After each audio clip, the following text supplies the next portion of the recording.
ସମସ୍ତଙ୍କୁ ନମସ୍କାର। ଆଶା କରେ ଆପଣମାନେ ସମସ୍ତେ ଭଲରେ ଥିବେ, ଖୁସିରେ ଥିବେ। ପ୍ରଭୁଙ୍କ ଆଶୀର୍ବାଦ ଅନୁଗ୍ରହ ମୁଁ ଅତି ସ୍ୱାଗତ କରୁଛି ମୋର ପୁଣି ଏକ ନୂଆ ଭିଡ଼ିଓରେ ଆପଣଙ୍କୁ ସମସ୍ତଙ୍କୁ।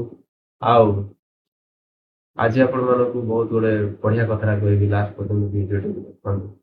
ସୋ ଆଉ 2-3 ଦିନ ହେଲା, 2 ଦିନ ପ୍ରାୟ ହବ ଆ, ମୁଁ ଏଇ ଝିଅର ଭିଡ଼ିଓ ପକଉଥିଲି ମୋ ଚ୍ୟାନେଲରେ। ଆପଣମାନେ ଦେଖିଥିବେ କଣ ପାଇଁ ପକଉଛି ଭାବୁଥିବେ ବି ଆପଣମାନେ, କଣ କରୁଛି ଏ ବୋଲିକିନା।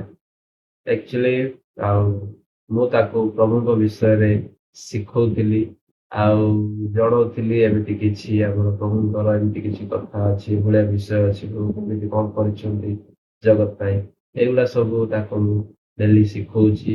ସେଇଟାକୁ ହିଁ କ୍ୟାପଚର କରିକି ଆଉ ମୁଁ ଭିଡ଼ିଓଟିକୁ ପକଉଥିଲି।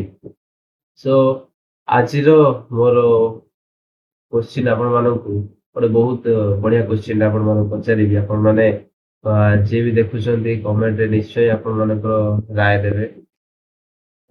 ଟୁବଲ କଣ ପାଇଁ ନିଆଯାଏ? ଟୁବଲ ନେବା ଦ୍ଵାରା କଣ ହୁଏ? ଆଉ ଟୁବଲ କଣ ପାଇଁ ନିଆଯାଏ? ଆକ୍ଚୁଆଲିରେ କଣ ପାଇଁ ଦରକାର? ଆପଣମାନେ ଏଇ କୋଶ୍ଚିନ୍ ର ଆନ୍ସର ଦିଅନ୍ତୁ। ନେକ୍ସଟ ଭିଡିଓରେ ମୁଁ ଆଉ ଗୋଟେ ସୁନ୍ଦର କୋଶ୍ଚିନ୍ ନେଇକି ଆସିବି। ରହିଲି, ସମସ୍ତଙ୍କୁ ନମସ୍କାର।